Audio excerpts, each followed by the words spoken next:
Hello everyone, this is Elisha and I am here from Karm Consultancy to help you with your next IELTS exam. Today we'll be discussing a few tips and tricks for the modules of listening. So listening tasks usually are meant to evaluate our comprehension skills. So let's divide this task in three major segments: pre-audio, during the audio and post-audio. So in pre-audio segment, what we are supposed to do is, number one, read the questions very carefully. Number two, note the maximum number of words you can input as answers. This can be crucial. Number three, see the main keywords in the questions and try memorizing them so that when the audio starts, you can understand where the questions are directed from. Now during the audio, make sure you understand what they are speaking rather than listening to the main keywords. That will make you forget what they have already spoken. Number two, understand the tense of the question and tweak your answers accordingly. Sometimes you might also have to change your answer from singular to plural, or you might also have to change the tenses from past, present, future, or continuous tenses. Number three, stay focused during the audio because understanding what they are saying is more important than remembering what they are saying. The next point would be to try not to leave any answers unattempted. Leaving your answers unattempted is the biggest fault. Then, don't make hasty decisions. Making hasty decisions will always lead to getting incorrect answers. Listen to the full sentence completely and then write your answers. That's how you will get the most accurate answers possible. The final part is post-audio. In here, you have to review the answers that you have already written and spell check thoroughly. The major and most silliest mistakes are usually spelling mistakes and you do not want to commit one. The next one is to check tenses, as I mentioned before. This is the correct time to see whether the entire sentence and the answers that you have written are making sense and are relevant. Do not be in a hurry to submit the test. Make the most of the time that has been allocated to you. Also, a few tips for you for the best practices and improving your listening skills and solving the problem is by understanding and getting accustomed to English accent. Now to do that, there are a few exercises that I can help you with. Try and listen to audios from English podcasts, or also if you are interested, you can get some English movies or English series and have a look at them. Try to watch an episode of a series once or twice and use the subtitles and get to know new words. That way, you can also be entertained while you're practicing for your listening tests. Our next module is of writing. Writing is a production-based task and it involves understanding the question, reflecting and articulating it. There are a few mandates when it comes to writing, but before that, let's see how the format of writing goes. So there are two different tasks in the writing module. So the first one is report writing for academic IELTS and letter writing for general IELTS, which constitutes of 1/3 of the weightage for the writing section. And the second part is basically essay writing, which is same for both the IELTS tests. And this constitutes of 2/3 of the weightage of writing. So essay is actually very important, so please focus on writing your essays properly. So let's talk about the word limit. The letter and report have a word limit of 150 words, whereas the essay has a word limit of 250 words.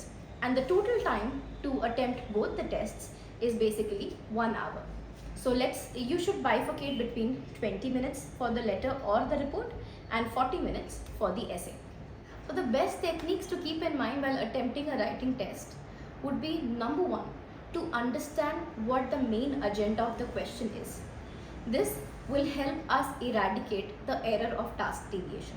Many a times we don't understand the main agenda and start talking about something else.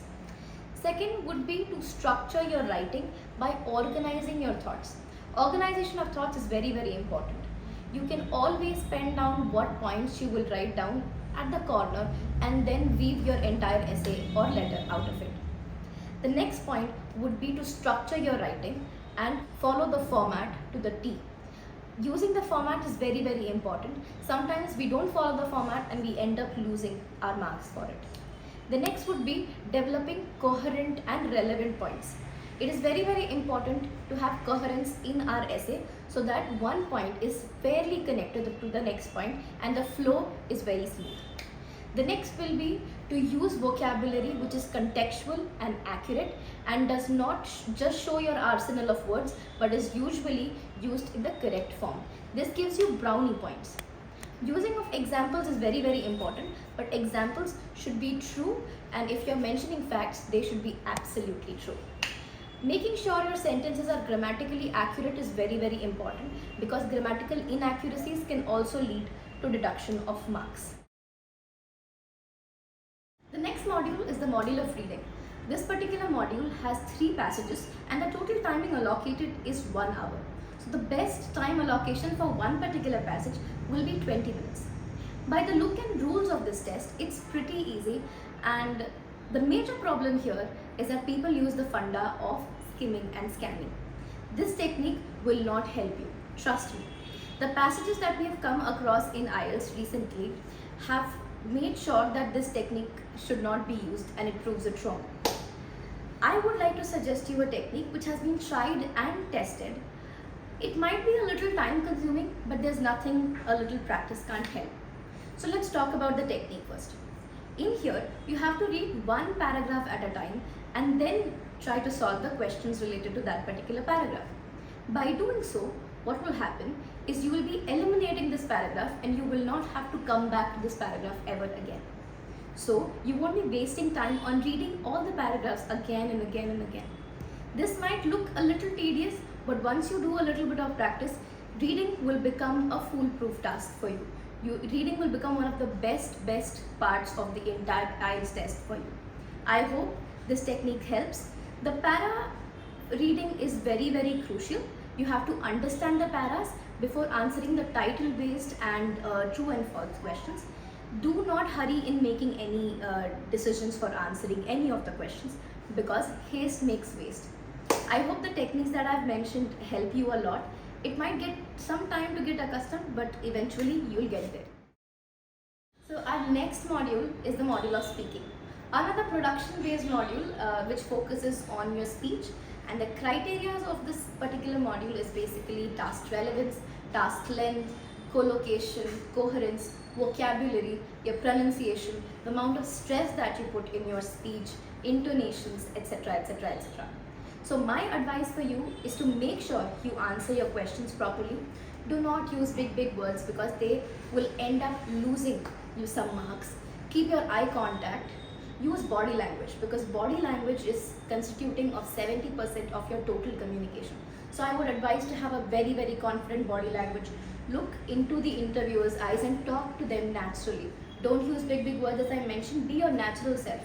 Do not try and act smart or try to be an expert in something. Just be your natural self. If you don't like something, say you don't like it. If you like something, you can just say you like it, right? Do not try and make up answers. Be as natural as you can. And before the exam, you can just calm your nerves down by having a deep breath, talking to yourself. The best practices would be talking into the mirror or recording yourself because they really help you and make you aware of your gestures, your speech, your pronunciation, your task relevance, your length, etc. Always time your speech because you need to know how much time is 20 seconds, how much time is 30 seconds, and how much time is 2 minutes. You really have to understand that how long does it take for you to complete a few sentences. I hope all these techniques and tips have really helped you.